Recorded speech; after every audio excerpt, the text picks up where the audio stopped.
Hello everyone and welcome to this tutorial on how to use a microscope. The microscope is one of the most important devices in biology and even other sciences, as I'm going to show you today. This is a microscope and you should be well acquainted with your microscope before you use it. On the top is the eyepiece. I have the cover on for now. This is the cover, so that the dust doesn't go in. It's really important to keep it that way so that you can see the object under the lens over here clearly. This body contains the magnifying lenses, and you can rotate these wheels to adjust the focus. Down below we have the place where you keep the specimen over here on the slide. My microscope allows for me to adjust the magnification between 100, 450 and 900. So this is the 900 one, this is the 450 one, and this is the 100 one. And that means you can zoom out and zoom in as you wish. Your microscope might have slightly different magnification levels. Down below we have the lamp, which automatically turns on when you flip it like that. And this way the lamp shoots out the light directly up. The light gets blocked by your specimen, and so you can see a kind of shadow up on the eyepiece. Aside from the microscope, you will also need some other materials to prepare your sample. You will need your slide, which is basically a piece of glass where you can keep your specimen and observe it. And you'll also, for this tutorial, need prepared slides if you're going to do the prepared slides part. Otherwise, you can just watch the first part and use this. The prepared slides are something that you either get with the kit or in a store, and they already have specimens on them, so you don't need to prepare. So this is the wing of a bee, and this is a sponge, both of which I'm going to be showing you how to use later in the video. You will also need slide covers, which are little delicate pieces of glass which keep your sample secure. And you will keep your sample here and keep the slide cover on it like so. I'd better keep these in because, as I mentioned, they're really thin and delicate. To keep the sample in place, you're also going to need water, otherwise the cover is just sort of going to bounce around. To put in the water, you'll want to use either a pipette, and to use the pipette you can dip it in like this and press the bulb and release it, and the water will fill up like so. Now you can drop some water on the slide by squeezing it gently again, and there we go. I have some water on the slide. To wipe it, I'd also recommend using a tissue and having tissues nearby so that you don't end up flooding your slide. You can also use a straw, and you can dip it in like so and cover the top like this, and this will keep the air pressure sucking in the water, and so the water won't flow down, and you can release it like this. The risky thing, as I just demonstrated, is that you might end up flooding your sample, and I'd recommend a pipette. You'll also need a pair of tweezers to hold the specimen and maneuver your way around the microscope. Like the slide, to be specific, you don't actually need it in the microscope. And for this tutorial you need a pair of scissors too, and you might need to cut specimen or cut them before putting them on the slide, and that's all going to come under preparing the specimen.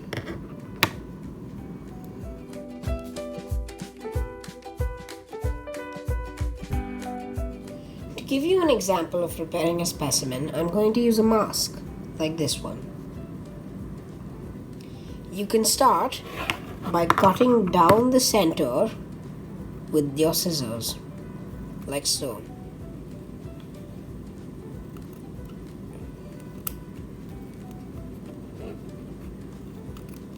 Once you've cut all the way through, you can snip off a little piece like this.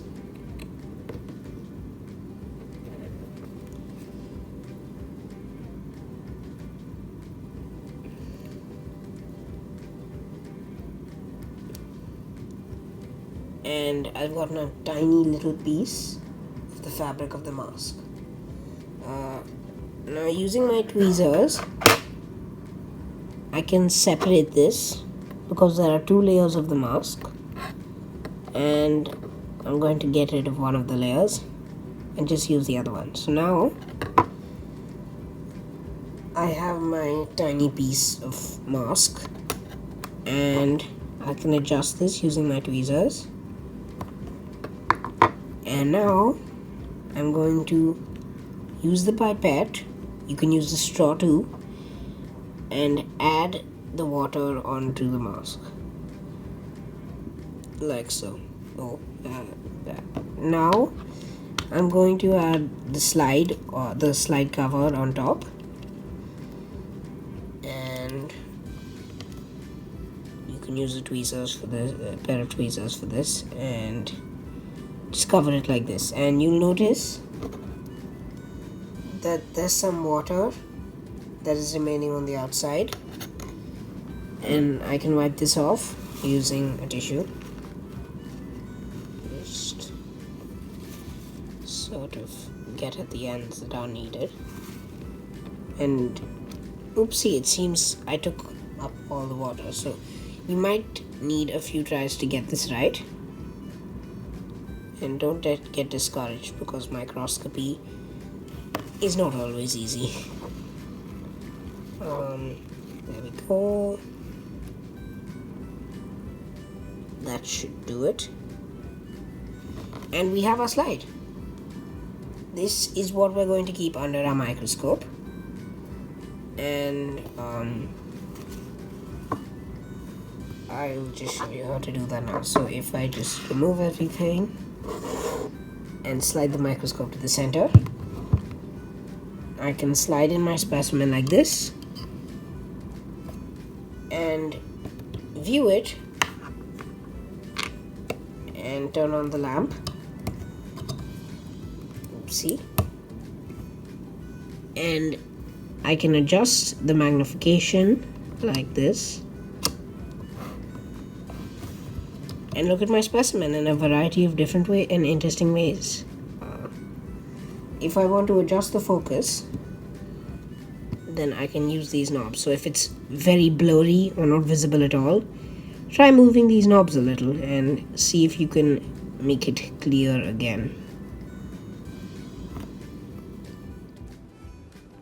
This is the mask at a magnification of 100, and you can see that vaguely that there are some fibers here, like here, and some gaps like this one, and over here. Now if I zoom in a little more, 450 times, then on the second level of magnification, I can see that the fibers are actually quite properly covering it all. So the reason that these fibers exist is so that large particles, because viruses are much smaller than this, but they're contained within droplets of snot and other dust particles, and they can go inside. So these threads, here you can see them at a much greater magnification, they stop the dust from entering. So if usually a dust particle would be something like I'm not sure of the exact size, but it would be somewhere bigger than this. So only a really tiny dust particle would be able to enter, and inside it the virus, which is really tiny, and you cannot see it on this microscope. but that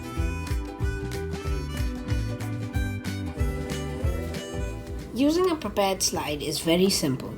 I have here two prepared slides. One is the wing of a bee and one is a sponge. I'll first demonstrate with the sponge. I slide it in like so. Adjust the magnification. I'm going to use 100 times for now. And I take off the eyepiece. Turn on the lamp.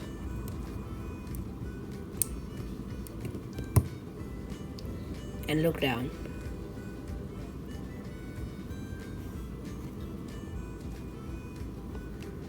You may find that you have to adjust it a little bit. And you can use the focus wheels for that, as I mentioned in the other section. Here we go. Now I can see the sponge. This is the sponge in 100 times magnification, and you can see that it has similar fibers to a mask over here, and these fibers will enlarge when it sucks up water. This is the wing of the bee, and you can see that it's sort of split, and you can see this in other insect wings too, with this, and this is the membrane of the wing, and this is the border of the wing. And you can see tiny little hairs. You can see them in more detail in the 450 times picture.